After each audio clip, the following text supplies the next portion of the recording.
You have heard it right, folks. We got an indictment. That's right. Out of the Eastern District of Virginia in the case United States of America versus James B. Comey Jr. This Comey world that felt like they could kind of, I think, get away with saying anything they wanted to. Let's play this. This is from Instagram that James Comey posted after the announcement of the indictment. This is Bite 6. My family and I have known for years that there are costs to standing up to Donald Trump. But we couldn't imagine ourselves living any other way. We will not live on our knees, and you shouldn't either. Somebody that I love dearly recently said that fear is the tool of a tyrant, and she's right. But I'm not afraid, and I hope you're not either. I hope instead you are engaged, you are paying attention, and you will vote like your beloved country depends upon it. Which it does. My heart is broken for the Department of Justice, but I have great confidence in the federal judicial system, and I'm innocent. So let's have a trial and keep the faith. First of all, it can't be lost on anyone where he says, my family and I have known for years that there are costs to standing up to Donald Trump. Boom, right away politics. What was standing up to Donald Trump to James Comey?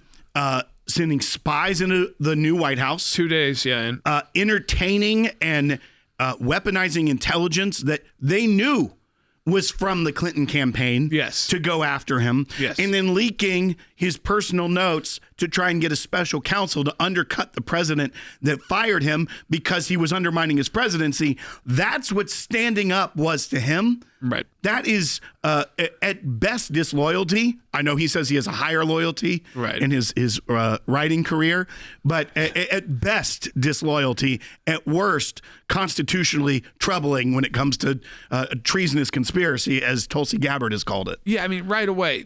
Listen, Jim Comey was someone who decided to try and make this case that he is FBI director and different, because he even talks about the Department of Justice later. You know what? I was so upset about the Department of Justice and what became of it in some of the Obama years, certainly towards the end of the Obama years, and then especially as James Comey exposed even the worst of it. I mean, there were some things done in the Obama years, the Fast and Furious and others, where Eric Holder was held in contempt of Congress, a big deal. But then you got to James Comey, and it took it a step further. And it said, we are actually going to play politics, and we're going to decide winners and losers, and we're going to have insurance policies. And if a guy's going to come and say, you know what, I think Washington needs a shakeup, just like all these conservatives have been saying for years that we need a shakeup at our Department of Justice, which oversees, the FBI directly. And then he goes along in this statement, and he's so his heart is broken over the Department of Justice. The Department of Justice is finally doing its job, which is law enforcement. Its job is not to play politics. Kash Patel had said today, the FBI, the entire investigation was done by career. It was not done by political appointees. By the way, the FBI has a handful. I mean, I think there's 3, 4. It depends on administration to administration, but it's very small. Department of Justice, of course, has more political appointees leading those different departments, but the FBI, who conducts the actual investigation, does not. He says, I'm not afraid. I hope you're not either. I hope you instead are engaged, you are paying attention, and you will vote like your beloved country depends on it. Here's the only thing I can take from that. Because President Trump can't run for another term. Yeah. The midterms, he cares about litigation and blocking funding bills. No, what he's calling for there is another impeachment. Yeah. Why else would voting in this instance matter? It would matter because you could midterm elections and impeaching Trump again, which I have no doubt. As we know that we've already seen impeachment resolutions, but I have no doubt, especially if some of the new leadership that's been discussed, if the Democrats do take control of even just the House of Representatives, that they will impeach, even if it is a loser in the Senate, and they will drag the country through that. They will drag the administration through that. And as someone who's been through that, they will try and distract the administration and Donald Trump from doing their job. I thought they may have learned from the first impeachment that that was not the case, that Donald Trump, you know what? First of all, look at what they did to him out of office. This is a guy who could take everybody again and go 3 hours further and 3 hours longer and work that much more. And I don't say that about many people, but I can say that about people I actually have worked with, and he can't. And he no doubt showed that as he was sitting through those ridiculous criminal trials in New York. And that is who James Comey is demonizing. A man who has faced the worst of both the federal and local justice systems. Donald Trump.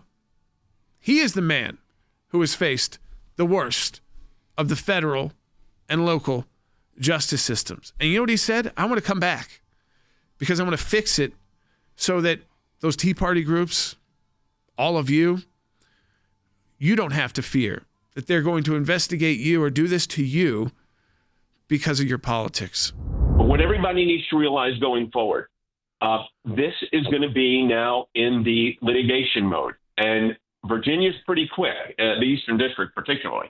And I think it's going to move relatively quickly. But the reality is, by targeting it with just the 2 counts, I think that was a really smart prosecutorial move in order to tailor the evidence to the specific charge. And I think that will serve the country well. And hopefully there will be, in my view, hopefully a verdict of guilty. And then this matter can be put to bed. But what the Department of Justice did and the FBI under James Comey, remember, he jumped over Loretta Lynch, the Attorney General, who's his boss, in some of these announcements he made on the Clinton matter. So none of this is right, what Comey did.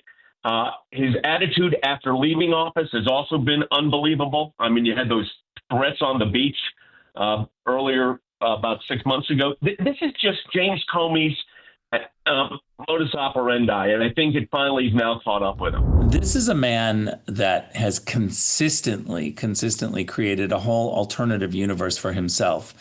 And he aggressively does it, and he's confident in his lies. And I'm just glad that we have a system where no one is above the law. And there are a whole bunch of people who manipulated the public, who lied to Congress, who certainly did some injustices to our system that need to be held to account. And that doesn't mean that they go straight to prison. It means that we have a trial and the prosecutors put forward their arguments. The defense gets to put forward their arguments. And let's see what happens. It's exactly what the left kept telling us about President Trump when President Biden was in charge. That's all they wanted to see was the process work. And so here we are. Let's let the process work.